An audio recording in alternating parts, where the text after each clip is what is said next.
After staying silent for decades, the wife of America's most controversial televangelist has finally come forward. Frances Swaggart has just made a stunning revelation about Jimmy Swaggart's final moments and the massive fortune he left behind. What she revealed is jaw-dropping, and what she chose not to say raises even more questions. Was it a story of love or a battle for legacy? You'll want to hear every single word. For years, Frances Swaggart remained quietly at her husband's side through international revivals, public disgrace, and the rise of a televangelist empire that forever changed American Christianity. She was the elegant First Lady of Jimmy Swaggart Ministries, always composed, never crumbling under pressure until now. Following Jimmy Swaggart's recent death at the age of 90, many believed his legacy had finally been buried, but they were wrong. In a rare and emotional statement, Frances Swaggart has finally broken her silence, and her words have sent shockwaves through the church world and media alike. From the pulpit to private life, she's now revealing what life with Jimmy Swaggart was truly like and the spiritual and financial legacy he left behind. Long before Jimmy began climbing the Pentecostal ladder, Frances was right there. On the surface, she appeared to be the quintessential preacher's wife, supportive, soft-spoken, and always in the background. But those close to the ministry have whispered for years. Frances was much more than a faithful partner. She was the tactician, the gatekeeper, and many believed the mastermind behind the empire that carried his name. She may have never stood at the pulpit, but insiders say she always knew exactly what was going on behind it. And now, after Jimmy's passing, it's Frances who holds the reins, not only to the ministry, but to the legacy, the narrative, and according to recent reports, the multi-million-dollar fortune he left behind. But this is where things take an even more fascinating turn. Frances' recent remarks weren't just a tribute to Jimmy. They seemed aimed at safeguarding everything he built and perhaps even reshaping who stands to benefit from it. When Jimmy Swaggart died at 90, he didn't simply leave behind a pulpit or a powerful legacy. He left behind a massive multi-million-dollar religious empire. Now, the spotlight is firmly on Frances Swaggart, the one person who likely knows exactly how this empire is being divided, and more importantly, who's being left out. In a carefully worded appearance on Frances and Friends, she broke her silence, not only on Jimmy's passing, but on the future of the Swaggart family and the Sun Life Broadcasting Network. Her tone was gentle but deliberate. Her words sounded spiritual yet carried weight. And her implications? Absolutely stunning. She didn't give exact figures. Not outright, but what she did say sent ripples through church circles and YouTube commentary threads alike. Jimmy, she explained, had made sure that God's work would go on well after his death. Everything we built, the church, the studio, the message, it will remain in the family. He left it for us, not for the world to tear apart. That one sentence lit a media firestorm. Was Frances confirming that the Swaggart fortune, rumored to include more than $25 million in properties, royalties, assets, and media revenue, had been locked into a family trust? Had Jimmy appointed Donnie and Gabriel as the only heirs? And what did she mean by not for the world to tear apart? Was it a quiet jab at critics, former staff, or even estranged relatives? Let's examine what's confirmed and what's being murmured. The Swaggart assets.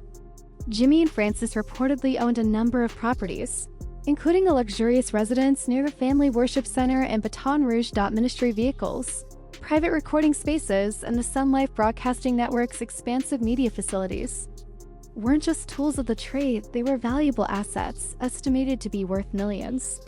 Sun Life Broadcasting Network, or SBN, stood as the crown jewel of their religious empire, broadcasting worldwide and pulling in consistent revenue through donations.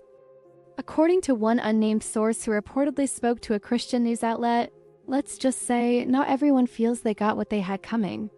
Jimmy was known for being generous, but also calculated. Everything revolved around loyalty. If you weren't in alignment with Frances, you were likely left out. And that leads to a bigger question: was Jimmy's legacy built solely on faith, or also on maintaining control? Many longtime supporters are praising Frances for keeping the empire together. They see it as a smart, faithful decision, a woman protecting her husband's legacy and ensuring the gospel work continues without interruption. But others are raising eyebrows. The secrecy and lack of openness are troubling to some. especially when considering Jimmy's complicated history with financial scandals and ministry power struggles. Now here's the part nobody is openly discussing. There could be relatives or former insiders who were expecting to receive something and ended up with nothing. Could this lead to future legal showdowns, hidden court documents, or even explosive tell-all memoirs? If Jimmy Swaggart was the firebrand behind the pulpit and Francis the power behind the curtain, then Donnie Swaggart and Gabriel Swaggart are clearly the crown princes of the empire. But the real question is, who truly inherits the throne? For decades, Donnie Swaggart has seemed like the obvious heir, Jimmy's only son, who followed his father's path early on, preaching, leading revivals, and anchoring programs on the Sun Life Broadcasting Network. On the surface, he appeared to be the successor. But insiders say things behind the scenes may have looked very different. Many claim Frances is the one calling the shots, and that her confidence in Donnie has reportedly shifted over the years. Several former employees and ministry sources suggest that Frances often kept a tight grip on Donnie's influence, especially concerning finances, media appearances, and public messaging. And then there's Gabriel Swaggart, Donnie's son and Jimmy's grandson. Over the past 10 years, Gabriel has stepped into a more prominent leadership role, becoming a key face of the ministry. He's been preaching regularly, hosting the youth-centered Crossfire program, and taking on more responsibilities across social media and YouTube. His polished image, digital fluency, and contemporary tone have made him especially attractive to younger audiences and donors, a strategic advantage as the ministry tries to stay relevant in an evolving religious and cultural landscape. But here's where it gets even more compelling. At Jimmy Swaggart's funeral, it was Gabriel, not Donnie, who dominated the stage.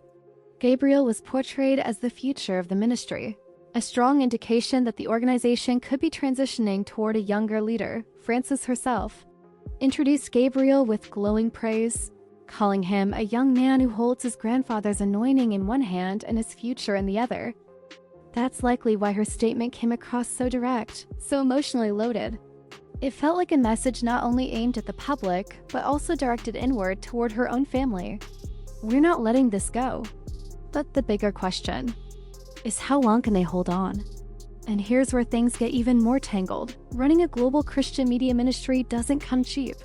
We're talking millions in salaries, production, satellite costs, real estate, travel, and conference logistics. Without Jimmy serving as the emotional anchor for donations, many are beginning to wonder, can the contributions continue flowing? Some reports already suggest the ministry has scaled back major revival events. Travel conferences are reportedly smaller, and television production appears more minimal. A gradual but noticeable restructuring seems to be in motion, possibly to preserve resources or to shift the ministry toward a more digital-first strategy aimed at younger generations. And then there's the issue of public perception. While many still revere Jimmy imperfections and all, others have never truly forgiven or forgotten the scandals that once rocked the ministry. That dark cloud has loomed overhead for more than 30 years. With Jimmy now gone, the burden falls on the family to reshape the narrative or risk being remembered solely for a tainted, scandal-marked legacy. Frances' rare public appearance and her striking remarks may be part of a broader PR strategy, one meant to reestablish control, clarify the line of succession, and emotionally reconnect with followers who may have drifted away. But let's be honest, image won't secure the ministry's future. Authenticity will. People are asking, is the message still consistent? Are today's leaders transparent? Are the donations being managed responsibly? And more importantly, is the ministry still centered on God? Or has it turned to just another family-run empire? That's a question only time can answer. But one thing is clear, Jimmy Swaggart's passing marks the close of a powerful chapter. Yet the struggle over his legacy is only just beginning. The family now holds the fortune. They've got the platform, they still carry the name. But do they still have the people's trust? That remains uncertain. Now we turn it over to you, our viewers. What do you think about Frances Swaggart's sudden step into the spotlight? Was Jimmy's fortune carefully handed down or closely guarded? And will the Swaggart legacy carry into the next generation? Or will it quietly disappear without the man who built it? Let us know your thoughts in the comments. We're listening.